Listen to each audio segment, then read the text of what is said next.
Into you not square यानी displacement square overall divide by 2। So if you not is taken from the displacement response, अगर हम displacement response यहाँ पे हमारे पास जो कर्व नजर आ रहा है फिगर ए, इसके अंदर से अगर हम displacement response you not consider करते हैं मैक्सिमम, तो यहाँ पे हमारे पास जो टोटल स्ट्रेन एनर्जी डेवलप होती है वो हमारे पास हो जाती है stiffness into displacement square divide by 2। To express the above equation in terms of mass, अगर हम मास के अंदर इस टर्म को इक्वेशन को कंसीडर करते हैं कि स्टिफनेस को हम रिप्लेस कर देते हैं विद मास, तो हमारे पास जो वेलोसिटी होती है, velocity is equals to natural frequency into total displacement. तो नेचुरल फ्रीक्वेंसी हमारी क्या होती है 2 pi over time period into displacement. Plugging in the value of d in equation number 1, अगर हम यहाँ पे इक्वेशन 1 के अंदर d की वैल्यू को पुट करते हैं तो हमारे पास टोटल स्ट्रेन एनर्जी आ जाती है stiffness into time period over 2 pi into velocity square divide by 2। मजीद हमने जब स्टिफनेस को रिप्लेस किया यहाँ पे मास के साथ, तो हमारे पास जो इक्वेशन जनरेट होती है mass into 2 pi over time period whole square into ये हमारे पास सेम पैरामीटर रहा t over 2 pi velocity square divide by 2, और हमारे पास जो है वो टोटल इक्वेशन स्ट्रेन के लिए जनरेट हुई mass into velocity square divide by 2। तो ये तमाम वेलोसिटी का रिलेशनशिप हमें नजर आ रहा है यहाँ पे, और ये हमारे पास जो है वो डिस्प्लेसमेंट का रिलेशनशिप था। हम जब स्ट्रेन एनर्जी एब्जॉर्ब हो गई जो मटेरियल के अंदर लीनियर सिस्टम के अंदर, उसको सूडो वेलोसिटी स्पेक्ट्रम के तहत हम किस तरह से ऑब्जर्व करते हैं या फाइंड आउट करते हैं। तो नॉर्मली हमारे पास इक्वेशंस जो सिंपल इक्वेशंस हम यूज करते हैं कि rate of change of displacement will be considered as a velocity, rate of change of velocity will be considered as a acceleration. तो ये हमारे पास simple force is equals to mass into acceleration, तो वही चीजें जो है वो बेसिक इक्वेशंस वगैरह हमारी यूज हो रही हैं। So now we have a pseudo acceleration spectrum, कि स्पेक्ट्रल एक्सीलरेशन हम किस तरह से कंसीडर करते हैं कि let's suppose this was of a system, कि सिंपल एक ऑसिलेटर था या सिंपल हमारे पास एक बिल्डिंग है जिसके अंदर ओवरऑल आपके पास जो फोर्सेस टॉप के ऊपर एक्ट कर रहे हैं, हॉरिजॉन्टल फोर्स जो कि हमारे स्ट्रक्चर के अंदर एक डिफॉर्मेशन को जनरेट कराता है, डिस्प्लेसमेंट को, overall height of the building we have h। तो जब हमारे इस फोर्स की वजह से ओवरऑल जो बेस जनरेट होता है या बेस शियर जो जनरेट होती है वो हमारी यहाँ पे बेस के अंदर स्ट्रक्चर के अंदर एक हॉरिजॉन्टल फोर्स ग्राउंड मोशंस के अंदर जनरेट होता है इस हॉरिजॉन्टल फोर्स की वजह से। So the equivalent static force is given by equivalent static force is equals to stiffness into displacement, जैसे हम कंसीडर कराए पिछली इक्वेशंस के अंदर। अगर स्टिफनेस की जगह पे मास और ओमेगा की वैल्यू या फ्रीक्वेंसी को कंसीडर करें तो फोर्स हमारा हो जाता है stiffness is equals to mass into omega square, और यूटी हमारे पास डिस्प्लेसमेंट वही रहा। अब mass into omega t u t जो हमारे पास डिस्प्लेसमेंट था, या omega natural frequency into displacement के बजाय हमारे पास जो है वो इक्वेशन आ जाती है एक्सीलरेशन की। तो जनरली हम जो इक्वेशन यूज कर रहे होते हैं force is equals to mass into acceleration. यहाँ पे आपके पास frequency natural frequency into time period हमारे पास जो इक्वेशन डेवलप हुई वो हमारे पास हो जाता है acceleration with respect to time period. तो ये हमारा एक्सीलरेशन बेसिकली जो कहलाता है वो सूडो स्पेक्ट्रल एक्सीलरेशन कहलाता है। So if displacement with respect to time is taken from the displacement response spectrum, यहाँ से अगर हम displacement response spectrum consider करते हैं तो हमारे पास displacement with respect to time is equals to total displacement, acceleration is equals to omega square into d। Omega square हमारा होता है 2 pi over natural time period के बराबर, इसको हमने स्क्वायर कर दिया इनटू डिस्प्लेसमेंट यहाँ पे आ गया। So for a portal frame base shear in all columns is given as, यहाँ पे हमारे पास जो बेस शियर जनरेट हुआ overall force is equals to total horizontal force जो कि हमारा बराबर होता है मास इनटू एक्सीलरेशन के। अगर हम मास के बजाय वेट यूज करें तो it will be consider as a acceleration into weight over G, जो हमारे मास की कन्वर्जन होती है बेसिकली। तो यहाँ पे हमारे पास इफ एक्सीलरेशन जो नॉर्मल एक्सीलरेशन है यहाँ पे वो हमारी सूडो स्पेक्ट्रल एक्सीलरेशन के बराबर नहीं होती, या units of acceleration are same as that of acceleration, a over g may be interpreted as the base shear coefficient। जो a over g है इसको हम as a base shear coefficient treat करते हैं। तो ये हमारे पास था ओवरऑल जो है वो सूडो स्पेक्ट्रल एक्सीलरेशन और सूडो वेलोसिटी एक्सीलरेशन, हम सूडो वेलोसिटी स्पेक्ट्रम और सूडो एक्सीलरेशन स्पेक्ट्रम। अब हमारे पास आता है the combined DVA spectrum. A combined DVA spectrum basically is the cumulative presentation of all three spectrums। जो हमारे पास मैक्सिमम स्पेक्ट्रम थे कौन से, maximum displacement response, maximum response in terms of velocity, maximum response in terms of acceleration. तो यहाँ पे हमारे पास जो रिसर्चर्स थे उन्होंने क्या किया कि इन तीनों जो ऑब्जर्वेशंस थी, पीक रिस्पॉन्सेस थे, उन तीनों रिस्पॉन्सेस को एक ही ग्राफ के अंदर शो करा दिया गया ताकि वो हमारे लिए इजी रहे, ताकि हम जब भी इंडस्ट्री के अंदर यूज करें तो एक ही ग्राफ के अंदर तीनों वैल्यूज हम ऑब्टेन कर सकते हैं एक ही टाइम पीरियड के ऊपर। तो ग्राफ जो है वो लॉग फॉर्म के अंदर है, 0.2, 0.5, 1, 2, 5, 10, 20, 50 लॉग फॉर्म के अंदर है, ये नॉर्मल ग्राफ्स नहीं है। यहाँ पे आपको टाइम पीरियड भी लॉग फॉर्म के अंदर नजर आ रहा है। तो this type of plot was first developed by Veletsos and Velestisos and जो है वो हमारे पास न्यूमार्क था इन 1960। इन्होंने ये फर्स्ट ग्राफ जो है वो डेवलप किया था, जिसके अंदर तीनों जो है it is beneficial to plot pseudo values. Pseudo values कौन सी थी? 3 सूडो वैल्यूज थी हमारे पास, एक velocity and acceleration along with the displacement response. यहाँ पे आप देख सकते हैं कि टाइम पीरियड है हमारे पास, और टाइम पीरियड के एग्जैक्टली जो वर्टिकल एक्सिस है हमारे पास वो वेलोसिटी है, सूडो वेलोसिटी।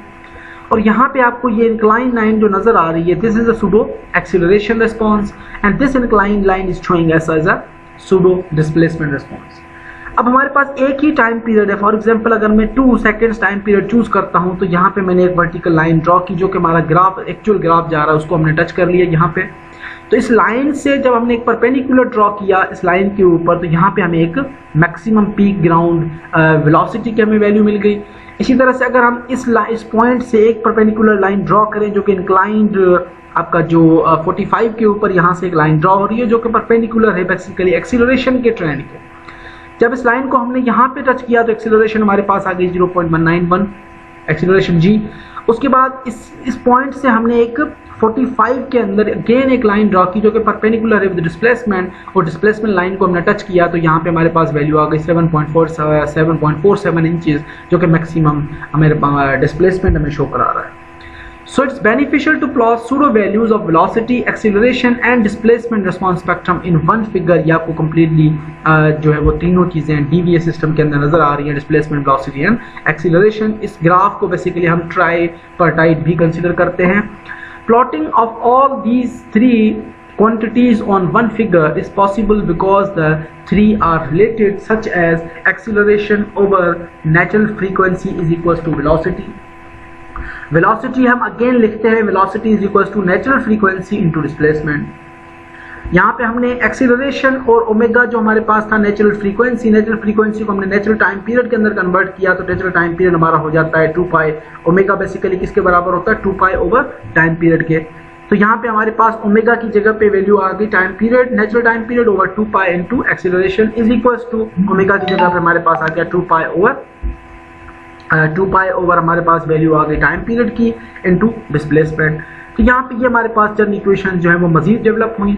अगर रिस्पॉन्सेज ऑफ बिल्डिंग हम इंडिविजुअली ट्रीट करते हैं हमारा डीवीए सिस्टम के अंदर, अगर हम इन इक्वेशंस को कंबाइन नहीं करते एक ही ग्राफ के अंदर जैसा आपने यहाँ पे देखा, अगर हम इनको इंडिविजुअली ट्रीट कर रहे होते तो उस केस के अंदर हमारे पास ये जो डिस्प्लेसमेंट नजर आ रही है फर्स्ट केस के अंदर, this is the displacement response with respective natural time period, this is the velocity response with respective natural time period, and this is the peak ground accelerations with respective time period।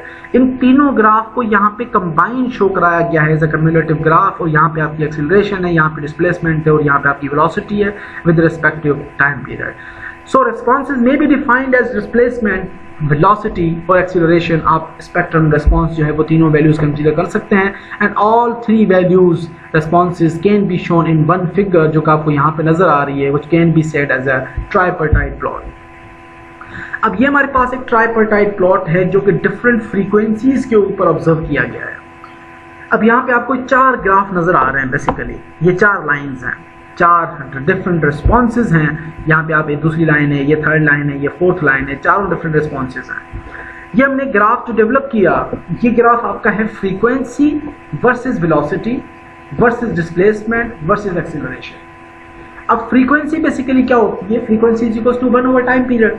तो हमने time period के हिसाब से consider करें या फिर frequency के हिसाब से कंसीडर करें, कोई इतना खास फर्क नहीं पड़ता। तो इस वजह से जो हमारा ट्राइपर्टाइट ग्राफ है डीवी स्पेक्ट्रम के अंदर, वो हमारा फ्रीक्वेंसी वर्सेस जो मैक्सिमम रिस्पॉन्सेज हैं हो सकता है, या time period versus maximum responses भी हो सकता है। यहाँ पे टाइम पीरियड वर्सेस रिस्पॉन्सेज था, और वहाँ पे जो है वो आपको फ्रीक्वेंसी वर्सेस रिस्पॉन्सेज हैं। अब यहाँ पे 4 लाइन्स हैं basically. First line is showing us a damping ratio of 0%। तो कि अगर किसी स्ट्रक्चर के अंदर डैम्पिंग आपकी 0% है और आपके पास एक फ्रीक्वेंसी स्ट्रक्चर की अवेलेबल है, तो आप रेस्पॉन्स स्पेक्ट्रम यूज करके मैक्सिमम वेलोसिटी भी फाइंड आउट कर सकते हैं, मैक्सिमम डिस्प्लेसमेंट भी फाइंड आउट कर सकते हैं एंड मैक्सिमम एक्सीलरेशन भी फाइंड आउट कर सकते हैं। अगर किसी स्ट्रक्चर के अंदर डैम्पिंग रेशियो हमारे पास 2% है, तो 2% के लिए सेकेंड लाइन है, ये वाला ग्राफ है सेकेंड ग्राफ, और 5% डैम्पिंग के लिए थर्ड ग्राफ है, ये वाली जो लाइन नजर आ रही है अंदर वाली, और ये fourth line basically is the damping ratio of 10%। अगर डैम्पिंग आपके पास 10% है तो आपकी ये चारों ग्राफ जो है वो 0%, 2%, 5% एंड 10% के लिए हम इंडिविजुअली यूज करते हैं। So now we are considering कि let's suppose we have a structure simple oscillator system जिसके अंदर हमारे पास जो डैम्पिंग फ्रीक्वेंसी थी वो 2% है, सॉरी 0% है। अब उस 0% के लिए और हम कंसीडर कर रहे हैं कि हमारे पास जो नेचुरल फ्रीक्वेंसी है वो आपकी 0.5 है, या आपका जो टाइम पीरियड है वो 2 सेकेंड था। अगर टाइम पीरियड हम 2 सेकेंड कंसीडर करते हैं तो हमारे पास जो फ्रीक्वेंसी होती है वो 1/2 1 ओवर टाइम पीरियड होती है, यानी हमारे पास 1/2 आ गया, तो हमारे पास जो फ्रीक्वेंसी जनरेट हुई है 0.5 हर्ट्ज फ्रीक्वेंसी आ गई। अब 0.5 हर्ट्ज की फ्रीक्वेंसी थी और फैक्टर हमारे पास जो डैम्पिंग था वो डैम्पिंग हमने 0% कंसीडर की है, तो 0.5 हर्ट्ज के ऊपर मैंने एक स्ट्रेट लाइन ड्रॉ की जो कि जाके मेरी 0% डैम्पिंग फैक्टर के साथ टच हो गई यहाँ पे। अब यहाँ पे पहुंचने के बाद मैंने एक स्ट्रेट लाइन ड्रॉ की परपेंडिकुलर टू द वेलोसिटी, यहाँ पे एक स्ट्रेट लाइन आपने वेलोसिटी लाइन से टच कर ली, this will be your actual response of the tripartite graph का, या स्पेक्ट्रम ग्राफ से आपको एक रेस्पॉन्स मिला मैक्सिमम वेलोसिटी के शेप में। ये आपके पास जो वैल्यू आई है मैक्सिमम वेलोसिटी वैल्यू है फ्रॉम द ट्राइपार्टाइट ग्राफ और डीवीए स्पेक्ट्रम। यहाँ से आपने एक परपेंडिकुलर लाइन जो कि इस एक्चुअल ग्राफ के 45 डिग्री के अंदर मूव कर रही है, जो कि परपेंडिकुलर है बेसिकली इस डिस्प्लेसमेंट लाइन के। जब आपने यहाँ से डिस्प्लेसमेंट को टच किया तो जो वैल्यूज हैं आप यहाँ से 0.1, 0.2, 0.5, 1, 2, 3, 1, 2, 5, यहाँ पे 20 है, तो ये वैल्यू आपके पास अराउंड जो है वो यहाँ पे अपीयर हो रही है। इसी तरह से जब हमने एक इसी पॉइंट को एक स्ट्रेट लाइन से टच किया जो कि एक्सीलरेशन के ऊपर परपेंडिकुलर है, तो यहाँ पे आपको पीक ग्राउंड एक्सीलरेशन मिल गई, पीक ग्राउंड डिस्प्लेसमेंट मिल गई और पीक ग्राउंड वेलोसिटी मिल गई। किस डैम्पिंग रेशियो के ऊपर? 0% डैम्पिंग रेशियो के ऊपर। एग्जैक्टली इसी तरह से जो है वो हमारे पास अब आते हैं डिजाइन एग्जाम्पल्स के ऊपर। So we are going to analyse one structure जिसके अंदर हमारे पास एक स्ट्रक्चर है, उसका जो सिंपल ऑसिलेटर सिस्टम है, मास स्प्रिंग सिस्टम है जिसको आप कंसीडर कर सकते हैं, उसका मास भी गिवन है, उसकी स्प्रिंग की जो स्टिफनेसेस हैं वो भी हमें गिवन है। डैम्पिंग रेशियो हमने क्रिटिकली अज्यूम कर लिया कि let's suppose we have a damping ratio, और हमने स्पेक्ट्रल क्वांटिटीज को कंसीडर करना है या कैलकुलेट करना है। स्पेक्ट्रल क्वांटिटीज के बाद हम बेस शेयर वैल्यूज या बेस जो हमारे पास मूवमेंट्स होती हैं, बेस शेयर फेल्यूर कितना फोर्स अपीयर हो रहा है, उसके बाद बेस शेयर वेलोसिटीज या मूवमेंट कितनी कंसीडर हो रही हैं, उनको हम कंसीडर भी करेंगे।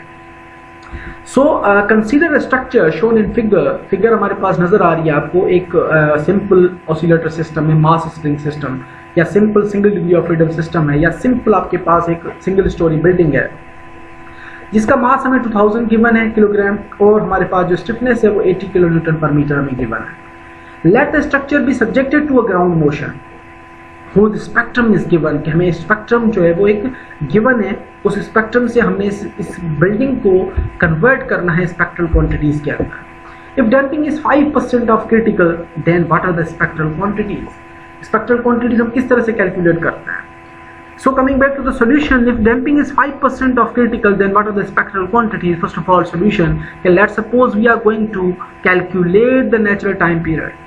अब यहाँ पे हमारे पास मास स्प्रिंग सिस्टम था, मास है, स्टिफनेस है, टाइम पीरियड नहीं है, डैम्पिंग रेशियो हमारे पास है, तो टाइम पीरियड हमारा क्या होता है? Time period is equals to 2 pi over natural frequency. Natural frequency हमारी किसके बराबर होती है? K ओवर M, यानी कि स्टिफनेस ओवर मास अंडर रूट। आपने स्टिफनेस आपके पास गिवन है 80 किलो न्यूटन पर मीटर था, आपने इसको न्यूटन पर मीटर में कन्वर्ट कर दिया, multiply by 1000 divide by mass आपके पास 2000 है। आपने वैल्यू नेचुरल फ्रीक्वेंसी की फाइंड आउट की जो कि हमारे पास आ गई 6.324 रेडियंस पर सेकेंड।